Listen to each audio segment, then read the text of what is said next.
Hi, everyone. Today, I want to talk about disappointing NFL teams because, in my opinion, there were a number of teams last year in 2024 that failed to reach their expectations. And number one is kind of controversial. I think you could call it a cheap shot. It's interesting. I'm sure this will be the one on the list that people are bothered by the most.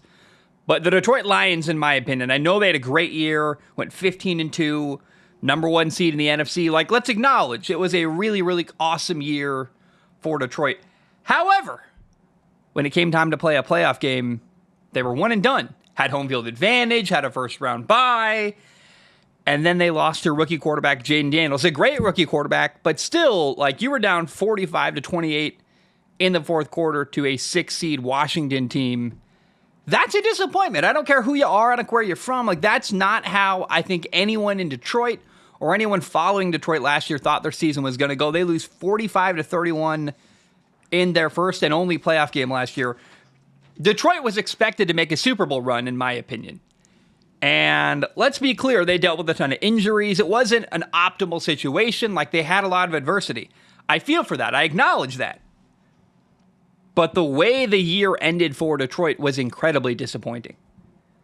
Yes, it was an incredible regular season. Like, they were awesome. They were cool.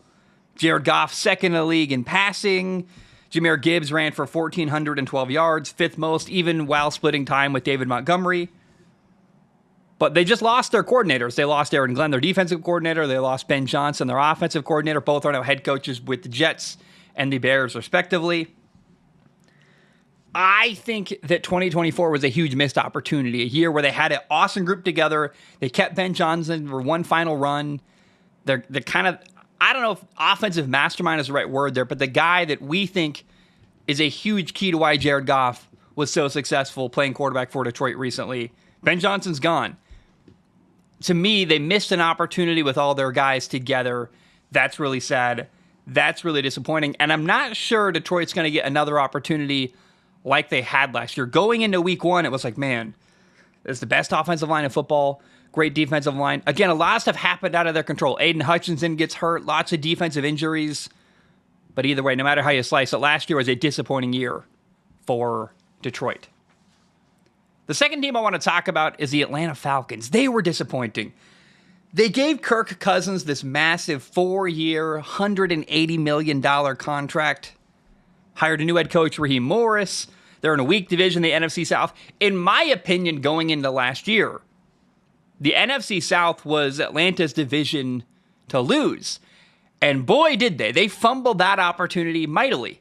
They let Tampa win the division. They got outshined by Baker Mayfield and the Buccaneers. And it was sad. Atlanta went 8-9. Kirk Cousins, I like him. I really do. He's like the little engine that could. You root for him. You want to see him do well. He was kind of bad last year. Kirk Cousins on the year, 18 touchdown passes, 16 interceptions. He had a stretch of games, 5 games where he threw 9 interceptions in 5 games. That led to him getting benched. They were like, hey, Kirk, we can't keep putting you on the field anymore. That's how bad it got. And really, it's kind of sad. The only bright spot for Atlanta in 2024 was at the end of the year, their rookie quarterback, Michael Penix Jr., came off the bench. He's their top 10 pick. He looked pretty good. They were competitive. They had 2 games they lost in overtime and a game they dominated. That's the only real bright spot for Atlanta last year is, hey, at least at the end of the year, in mop-up duty, their rookie quarterback came in and played well. There's hope for the future there. But last year certainly was a major, major disappointment in Atlanta. I was also really disappointed by Houston. The Houston Texans 2 years ago had both the offensive and defensive rookie of the year. CJ Stroud at quarterback, Will Anderson as a linebacker, edge rusher, whatever you want to call him there. I hoped that in 2024, CJ Stroud would get even better and build on his rookie year in year 2, take a step forward. Maybe, like I was thinking, hey, this is probably not a team that's going to beat Buffalo or the Ravens or Kansas City in a Super Bowl run, but they could be that 4th team, like in the mix, bumping shoulders with some of the best teams in football. 2024, unfortunately, kind of went sideways. It started with Stephon Diggs getting hurt. He's tore his ACL. They make this big move in the offseason. They bring in Stephon Diggs from Buffalo, this top receiver, and he gets hurt. And other parts of their offense got hurt last year. And then ultimately, on top of the injuries, what's really disappointing is C.J. Stroud appeared to take a step backward. He was less decisive. He held onto the ball too long, made some bad decisions that were frustrating to me. And I was surprised because after 2023, Bobby Slowick, the offensive coordinator in Houston, was the guy I was pegging as a future head coach. Like, hey, he just had an incredible season with a rookie quarterback, C.J. Stroud, making him look incredible. I thought, hey, it's only a matter of time before Bobby Slowick becomes a head coach and leaves Houston. Well, he did leave Houston, but not at all the way I thought. He got fired after 2024. That's how big and steep the drop-off was for Houston last year. They did win their division in 2024. They went 10-7. They even won a playoff game. It's not a crisis in Houston, but certainly last year was a disappointment. Some of those factors, injuries played a role there. But the bigger thing, the more surprising thing is that I do not feel like they built on their 2023 season. C.J. Stroud did not take a step forward. That's why Bobby Slowick got fired. That's why decisions were made to move things around. And I hope for more. So I found 2024 disappointing for Houston. Now, the Cleveland Browns, that is a crisis. They went 3-14 last year. Their quarterback, Deshaun Watson, who's paid a lot of money. He played in 7 games. He was not good. Their running back, Nick Chubb, got hurt again. Their best player, DN, Myles Garrett, wants out. In 2022, Deshaun Watson signed a 5-year, $230 million contract, fully guaranteed. And the Browns knew his baggage when they signed him to that deal. He's still got 2 years left. That deal, that contract, has become a complete disaster. It's arguably, I would say, it's one of the, if not the worst NFL contracts literally ever. It's crippling the Browns. It's a huge problem. And they seem to be in denial about how bad their quarterback situation actually is. Like their backup last year, Jameis Winston, didn't have a great year. I believe it was 13 touchdowns and 12 interceptions. He was still way better than Deshaun Watson. And Jameis wasn't great. He's full of heart. He tries hard. You like him. You root for him. He wasn't a great quarterback last year. Didn't have a great season, but certainly he was better than the guy you're paying a really, really, really rich NFL salary. That's sad. That's shameful. And to me, it's disappointing that the Browns do not appear to be more proactive in getting rid of Deshaun Watson, moving on, solving their problem. I think the amount of money they're paying him compared to the lack of performance is cancerous. And you're losing the locker room. You're losing people like Myles Garrett who don't want to be there anymore. It's a problem. It's a really big problem in Cleveland that they don't appear to be fully acknowledging. 3-14 is unacceptable and an absolutely disappointing year for the Cleveland Browns last year in 2024. Another team that was a disappointment last year is the San Francisco 49ers. The biggest problem here is that they wasted their final year paying their young quarterback, Brock Purdy, basically nothing. It was the last year of his rookie contract. He had a $5 million salary cap hit. It's a golden opportunity you want to capitalize on. You got a rookie quarterback or a quarterback on a rookie contract, that's cheap and doesn't constitute you paying him a ton of money yearly. However, now that advantage for Brock Purdy is come and gone. He's no longer going to be cheap. I don't know that he's so great you want to pay him Deshaun Watson, I hate to say that, or Patrick Mahomes, or, Josh Allen money. But 4 years came and went, and in that 4-year stretch, paying Brock Purdy basically nothing at quarterback, the most they ever paid him was $5 million. Last year was $1 million cap hit. That was an opportunity to spend money elsewhere in other positions, build a great team, go make a Super Bowl run and win a Super Bowl. That didn't happen. And it's a shame. It's a huge missed opportunity to not be able to pull it off in that 4-year stretch. A lot went wrong in 2024 for the 49ers. They got hit with a ton of injuries. I would call it devastating injuries across the board for the 49ers. Brandon Ayuk got hurt his knee towards ACL, I believe his MCL as well. Christian McCaffrey only played in 4 games, dealing with tendonitis. He's not himself. He's also aging. It's literally so bad. Things were so off the wall that their first-round pick, rookie wide receiver Ricky Pearsall, literally got shot in San Francisco proper. The luck was horrible. They had a string of bad luck and injuries, and crazy things happen and extenuating circumstances in San Francisco. The list goes on and on, though. 2024 was an injury nightmare for the 49ers. They went 6-11. They were last in the NFC West. And they're in kind of a tough spot now because they got to pay Brock Purdy moving forward. Christian McCaffrey's old. He's injured. Deebo Samuel reportedly wants out. George Kittle is 31. Their left tackle, Trent Williams, will be 37 if he doesn't retire this offseason. The big thing, the reason why they're on this list, though, the disappointing part of this for the 49ers, they were not able to take advantage of Brock Purdy's rookie contract. The time where they were paying him next to nothing, they have nothing to show for that. That's a shame. In fact, the only winner here, in my opinion, is Brock Purdy, the quarterback, who's likely about to get a ton of money and win big, which reminds me of today's sponsor, Prize Picks. Prize Picks is the best place to get real money sports action with over 10 million members and billions of dollars in awarded winnings. Prize Picks has made daily fantasy sports accessible to all. You pick more or less on at least 2 players for a shot to win up to 1,000 times your money. Run your game all season long on Prize Picks because Prize Picks puts their members first, so all withdrawals are fast, safe, and secure. When my picks hit, I can get my money in as quick as 15 minutes. Prize Picks now offers MasterCard for quick and easy deposits into your account this sports season. Download the app today and use code CLNS to get $50 instantly after you play your first $5 lineup. Download the Prize Picks app today and use code CLNS to get $50 instantly after you play your first $5 lineup. Prize Picks. Run your game.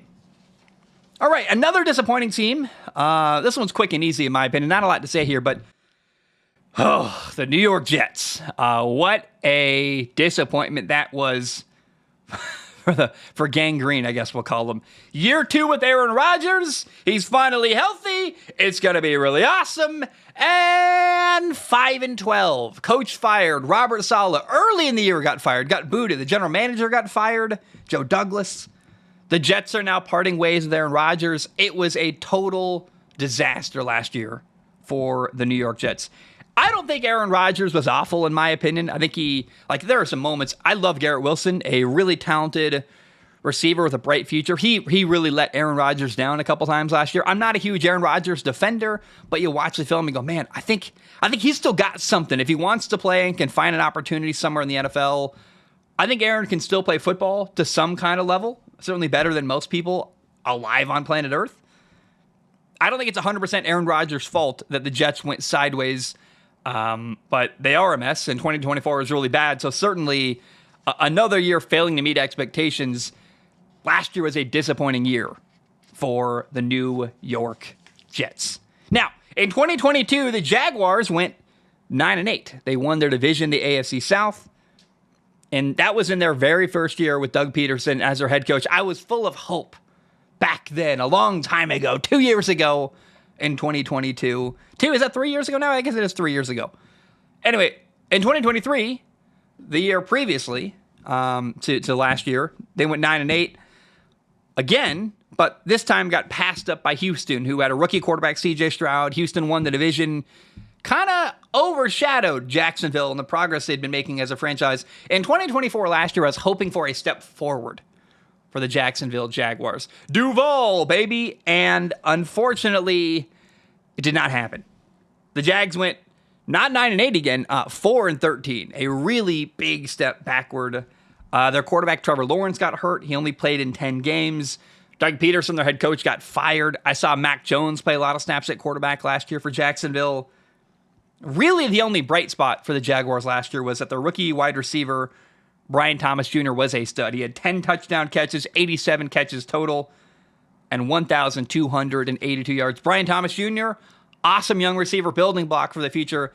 They got a new coach. They're trying to win with Trevor Lawrence. I've got serious doubts about Trevor Lawrence, to be totally honest, but certainly last year was a disappointment in Jacksonville. Now, last year, the Colts went 8-9 in 2024. Indy has a problem, and they're only on this list for one reason. I didn't have high hopes for the team. I had high hopes for one player in Indy last year.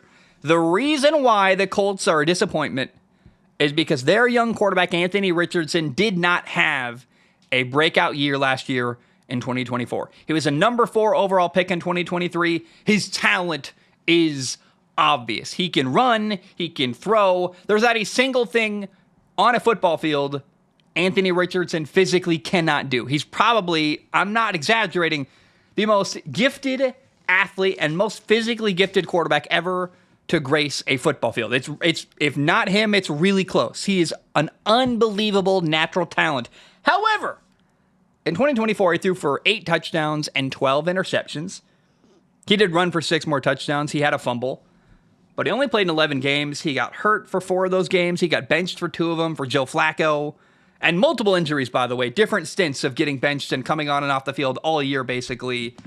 Now going into 2025, things are at a low point, and Anthony Richardson is going to have to compete to become the starting quarterback of the Colts next year in 2025. They're going to bring in competition. They're going to try everything they can to win, and that may or may not be with Anthony Richardson. That's a disappointment, a colossal one, because look, it doesn't take a lot of football knowledge to watch this guy play and go, yo, he can do stuff other people can't. Like, I love Brock Purdy. He is nowhere near the talent of Anthony Richardson. Imagine if Anthony Richardson had the discipline, the accuracy, the things that make Brock Purdy great. If you could combine those guys, you'd have, dude, maybe the best quarterback ever, like for real. It's a shame that sometimes really talented players can't put it together, and sometimes the guys who can put it together just are kind of average talent. Frankly, I'd rather have average talent who does the other little things right. A Brock Purdy, a Tom Brady, even a Drew Brees maybe. Drew Brees wasn't the most talented quarterback ever. He was accurate and did everything he could control really well. The problem with Anthony Richardson is the things he can control, the factors he's in control of, sliding, accuracy, footwork, understanding the playbook, reading defenses, those things he has absolute control over. He has not reached a level yet where he's acceptable, and that's a problem. So to me, I was hoping Anthony Richardson was going to explode in 2024. He did not. I would call that a disappointment, especially given he was a top 5 pick in 2023, and the Colts have a situation. They've been put in a position now where they're waiting and hoping their young quarterback can develop into what they need him to be.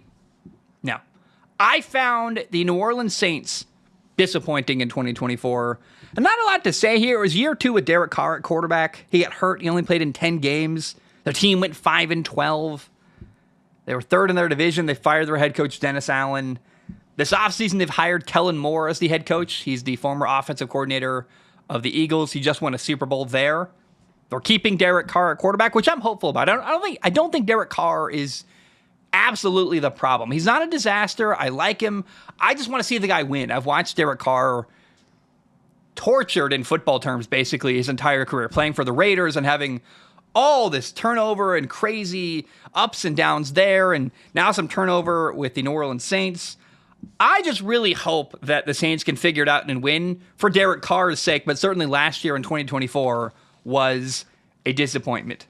Now, the final team I want to talk about, I've got an honorable mention after that as well, but the final team officially, the Chicago Bears, were disappointing in 2024. Disappointing, but not surprising, if that makes sense. They had a rookie quarterback, number 1 overall pick, Caleb Williams. He was in a tough spot. They had a defensive head coach, Matt Eberflus, and a bad offensive coordinator, in my opinion, Shane Waldron. And the failure for the Bears last year, in my opinion, Chicago did not get enough on the coaching staff to help their young quarterback. They had some solid receiving talent and, honestly, some people on paper that I liked from a personnel standpoint on that roster. But they went 5-12. They fired their coach. Matt Eberflus is gone. Shane Waldron, oh my gosh, the play calling was frustrating to me. I just wish that the Bears had acted sooner to put better coaches around Caleb Williams. I think the rookie year for him was kind of squandered with the wrong coach and not the right setup. Now, things are looking up. They just hired Ben Johnson, the former offensive coordinator of the Lions, to be their head coach in Chicago. That gives me hope. That gives me excitement. I think things are going to be good. At least I'm hoping. Who knows? 2025 might be another disappointing year for Chicago. I feel like it's been a lot of them in my lifetime. Certainly 2024 was a disappointing year for the Bears. Let's hope they can put it together, because I think Caleb Williams, despite having some issues recognizing pressure or holding onto the ball too long, there's something to work with there. He's not a disaster. He's talented. He does some stuff well. He does some other stuff bad. He's got to work on, again, like holding onto the football, taking too many sacks, not handling pressure very well. But I'm hopeful things can work out and get fixed in Chicago. But certainly last year was a disappointment mightily. Now, let's end with an honorable mention. Again, I don't include this as an officially disappointing team. But last year, once again, the Buffalo Bills lost to Kansas City in a playoff game. So they did it in 2024. They lost to Kansas City in 2023 as well. Also 2021, also 2020.